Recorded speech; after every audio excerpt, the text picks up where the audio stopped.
আগের দিন আমি সেট যে ভয়েস মেসেজগুলো পাঠিয়েছি, অডিও মেসেজগুলো পাঠিয়েছি, আশা করি সেট সম্বন্ধে একটু তোদের ধারণা হয়েছে।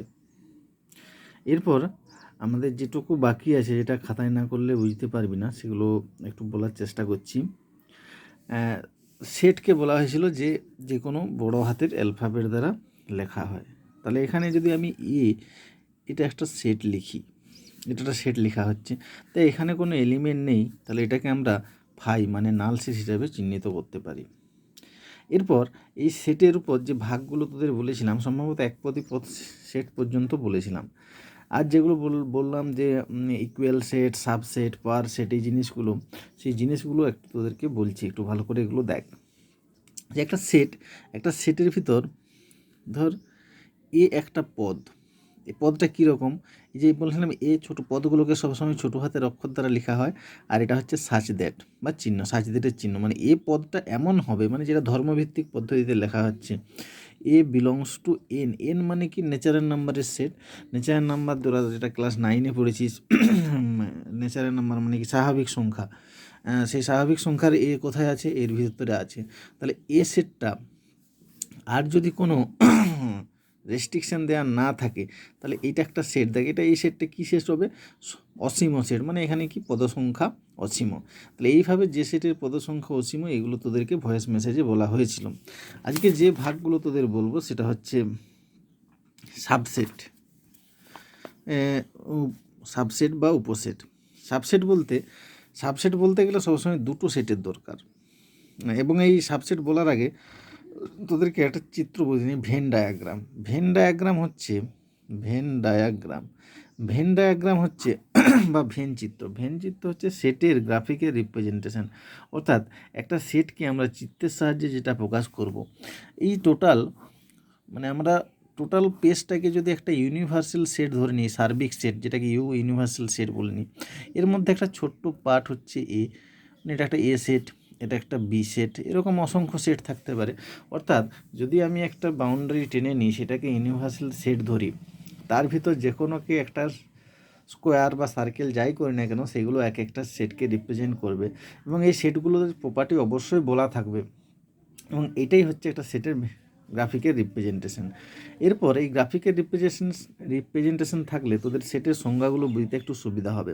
তাহলে প্রথমে আমি কি বলছিলাম, সাবসেট জিনিসটা কি? সাবসেট জিনিসটা জানতে গেলে সবসময় দুটো সেট দরকার, একটা সেট, বি একটা সেট। এই বি সেটের প্রত্যেকটা পদ যদি সেটের পদ হয়, তাহলে বি সেটকে সেটের সাবসেট বলা হয়। কি বললাম, বি সেটের প্রত্যেকটা পদ, ধর এখানে যদি আমি ছবিটা দিই, এটা দেখ, বি সেটের প্রত্যেকটা পদ সেটের পদ, তাহলে বি সেটটা হচ্ছে সেটের সাবসেট। কিন্তু সেটের প্রত্যেকটা পদ কিন্তু বি সেটের প্রত্যেকটা পদ নয়। যদি আমি ছবিটা এরকমটা নিই, এটা বি, এটা তাহলে এখানে বি সেটের প্রত্যেকটা পদ সেটের পদ, কিন্তু সেটের পদটা বি সেটের পদ নয়। তাহলে এটাকে বলবো যে আমার বিটা এর সাবসেট, এবং সেটা লিখবো কীভাবে, সেটা লিখবো হচ্ছে এইভাবে, B is a subset of এ,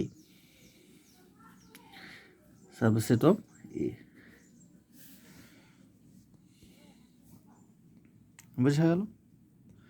তাহলে B is a subset of A, এটাকে যদি আমি অঙ্কের ভাষায় লিখি কীরকম হবে, তাহলে ধর একটা সেট আর বি একটা সেট, তাহলে এটা হচ্ছে ফর অলের চিহ্ন, মানে সমস্ত।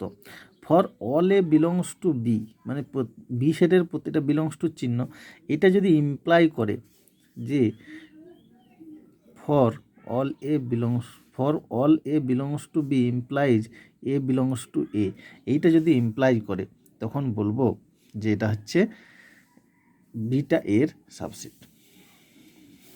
বোঝা গেল? তাহলে এটাই হচ্ছে সাবসেটের সংজ্ঞা। বললাম এ আর বি যদি দুটো সেট হয়, বি সেটের প্রত্যেকটা পদ যদি সেটের পদ হয়, তাহলে বি সেটকে সেটের সাবসেট বলা হয়, বা বি সেটটা সেটের অন্তর্ভুক্ত, এবং একে এই যে লিখলাম বি সাবসেট অফ এ আকারে লেখা হয়। এরপর এখানে সাবসেটের মধ্যে একটা প্রপার সাবসেট বলে কথা আছে। প্রপার সাবসেট বলে,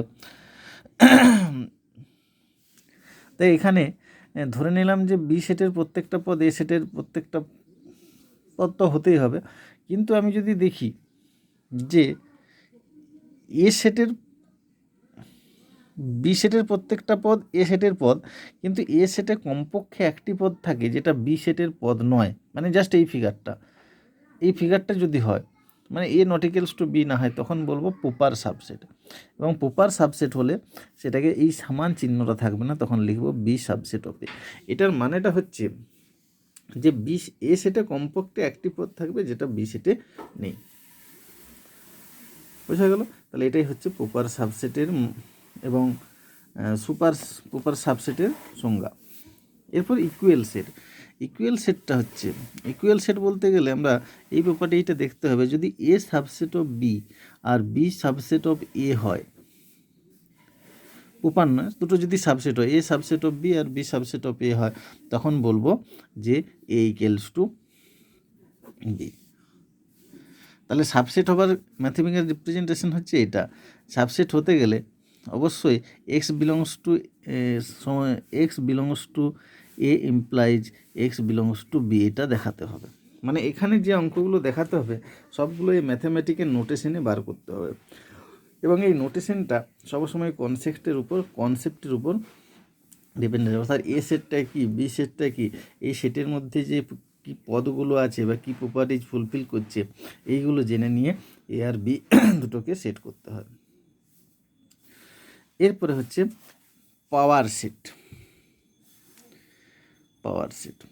একটা সেটের একটা সেট, এই সেটের যতগুলো সাবসেট হবে সেই সাবসেটগুলোকে নিয়ে যে সেটটা পাবো সেই সেটটাই হচ্ছে পাওয়ার সেট। একটা উদাহরণ দিয়ে বুঝতে পারবি, ধর এ ইজিক্যালস টু 1 2 3, এটা একটা দেখ সসীম সেট, কটা পদ আছে, 3টা পদ আছে। তাহলে এর সাবসেটগুলো কি হবে, যদি ধর আমি এটাকে এ ধরি, এতে কে পদ আছে 1 2 3, তাহলে যদি আমি এ একটা সেট নিই 1, এটাও একটা এর সাবসেট, কারণ দেখ একটা এতে আছে কিন্তু বাকিগুলো নেই। 2 3 1 2 এটাও হবে, 2 3 এটাও হবে, 1 3 এটাও হবে, আর কি হবে 1 2 3 এটাও হবে, আর 5 মানে কোনো পদ নেই। তাহলে এই সেটের এতগুলো সাবসেট পেলাম, কটা হচ্ছে দেখ 1 2 3 4 5 6 7 8, মানে যতগুলো পদ থাকবে 2 টু দি পাওয়ার n, ততগুলো সাবসেট পাবো। যতগুলো পদ থাকবে আমরা ততগুলো সাবসেট পাবো। তাহলে এইটা হচ্ছে তার সাবসেট, এ সেটের সাবসেট হচ্ছে এই সেটগুলো। এইগুলোকে নিয়ে যে সেটটা পাবো সেটাকে বলবো পাওয়ার সেট, পি অফ এ দ্বারা সূচিত করা হয়। এবং পি অফ এ বা পাওয়ার সেটে কতগুলো পদ হবে সেটা নির্ভর করবে এ সেটে কতগুলো পদ আছে তার উপর নির্ভর করে।